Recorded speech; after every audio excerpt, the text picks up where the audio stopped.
Bismillahirrahmanirrahim. Assalamualaikum warahmatullahi wabarakatuh. Di sini saya Ismi Asmawati, NIM 010 dari kelas 5A. Saya akan membahas materi selanjutnya di mata kuliah evaluasi pembelajaran matematika, yakni tentang karakteristik soal HOTS dan apa saja contoh soal dari HOTS tersebut. Oke.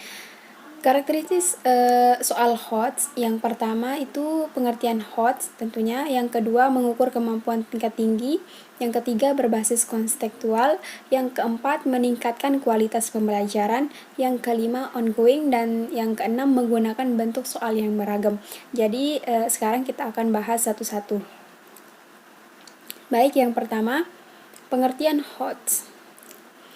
Nah, HOTS atau Higher Order Thinking Skill ini merupakan terminologi yang mencakup beragam kemampuan berpikir, antara lain kemampuan berpikir kritis, logis, reflektif, metakognitif, kreatif, pemecahan masalah, dan yang berkaitan tentunya, dan sebagainya. Nah, yang membutuhkan pemikiran ke tingkat yang lebih tinggi daripada hanya menyatakan kembali fakta. Jadi dia yang HOTS ini yang kita bahas kemarin itu yang sudah berpikir, yang sudah kemampuan berpikirnya itu tingkat tinggi. Jadi dia mampu kemampuannya berpikir itu sudah melebihi rata-rata lah. Nah, apa saja ciri-ciri soal HOTS ini? Yang pertama, transfer satu konsep ke konsep yang lainnya. Jadi dia tidak hanya mentok di satu konsep itu saja. Yang kedua, memproses dan menerapkan informasi. Yang ketiga, mencari kaitan dari berbagai informasi yang berbeda. Dan selanjutnya, menggunakan informasi untuk menyelesaikan masalah dan menelaah ide dan informasi secara kritis tentunya. Nah, yang kedua, mengukur kemampuan tingkat tinggi. Kreativitas menyelesaikan permasalahan dalam HOTS itu terdiri dari yang pertama kemampuan menyelesaikan permasalahan yang tidak familiar. Yang kedua, kemampuan mengevaluasi strategi yang digunakan untuk menyelesaikan masalah dari berbagai sudut pandang yang berbeda. Yang ketiga, menemukan model-model penyelesaian baru yang berbeda dengan cara-cara yang sebelumnya. Selanjutnya, berbasis konstekstual. Nah, apa saja karakteristik konstekstual ini? Yang pertama ada relating, applying, experiencing, communicating, transferring. Selanjutnya, meningkatkan kualitas pembelajaran. Ini bertujuan untuk meningkatkan dan mengembangkan HOTS, sikap dan perilaku positif dari peserta didik, serta memperbaiki pembelajaran dan berusaha meningkatkan kualitas pembelajaran.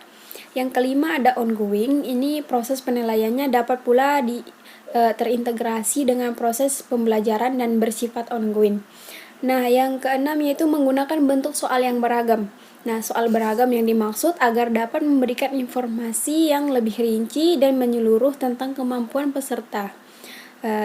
Dapat menjamin prinsip objektif dan dapat menggambarkan kemampuan peserta didik sesuai dengan keadaan yang sesungguhnya. Nah, kita masuk ke contoh soal HOTS. Yang pertama yaitu memahami cara menggunakan konsep persamaan kuadrat untuk memecahkan masalah nyata.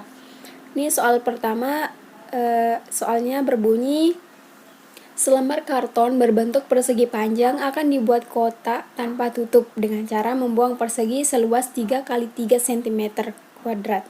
Nah, di masing-masing pojoknya, apabila panjang alas kotak 2 cm lebih dari lebarnya dan volume kotak itu adalah 105 cm kubik, berikut ini yang termasuk panjang dan lebar alas kotak tersebut adalah. Nah, di sini sudah terlampir di PPT A, B, C, D, E. Kita akan pilih yang mana yang betul.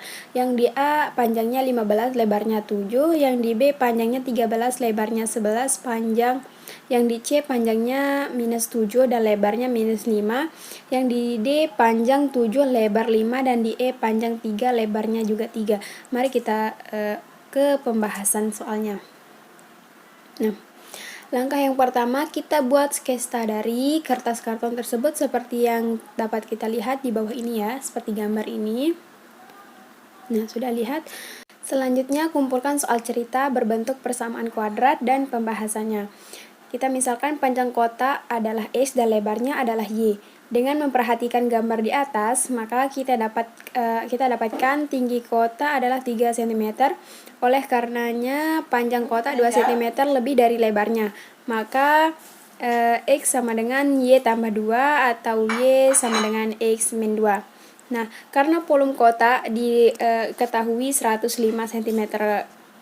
cm kubik, maka kita peroleh panjang kali lebar kali tinggi sama dengan 105.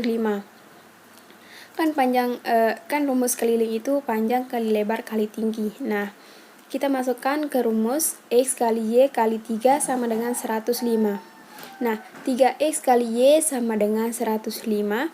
3X, nah Y ini kita ubah seperti pemisalan yang di atas, bahwa Y sama dengan X min 2. Kita ubah X min 2 sama dengan 105. Kan hasil dari 3X kali X min 2 itu adalah 3X2 min 6X sama dengan 105. X2 min X2 sama dengan 35, dan X2 min X2 35-nya pindah ke sisi kiri sama dengan min 35 sama dengan 0. Nah, kita dapat penfaktorannya yaitu X tambah 5, X minus 7 sama dengan 0. Jadi X sama dengan minus 5 atau X sama dengan 7 karena pindah-pindah ruas ya. Nah, karena panjang alas tidak mungkin negatif, maka kita ambil X sama dengan 7.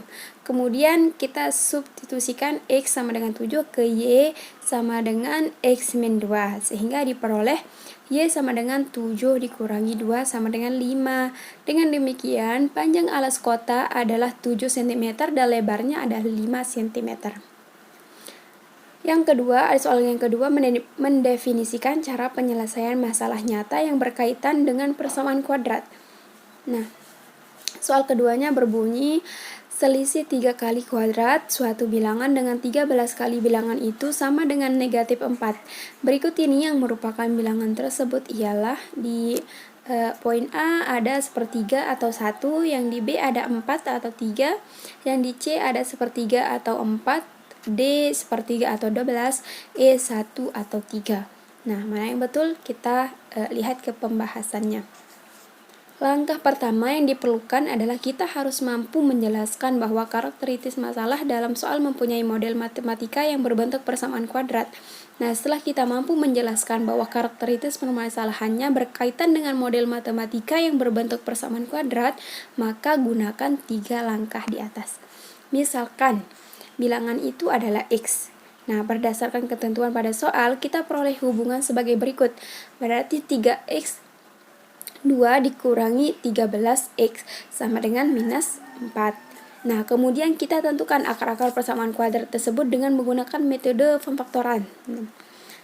Sebagai berikut, 3X2 dikurangi 13X sama dengan minus 4.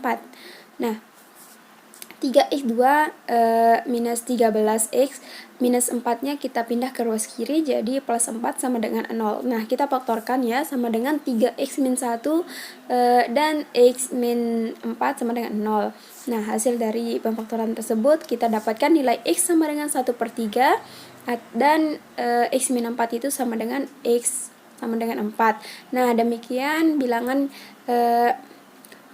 bilangan yang dimaksud adalah sepertiga atau 4. Jadi yang betul adalah C ya. Nah, mungkin sekian dari saya. Wabillahi taufik wal hidayah. Wassalamualaikum warahmatullahi wabarakatuh.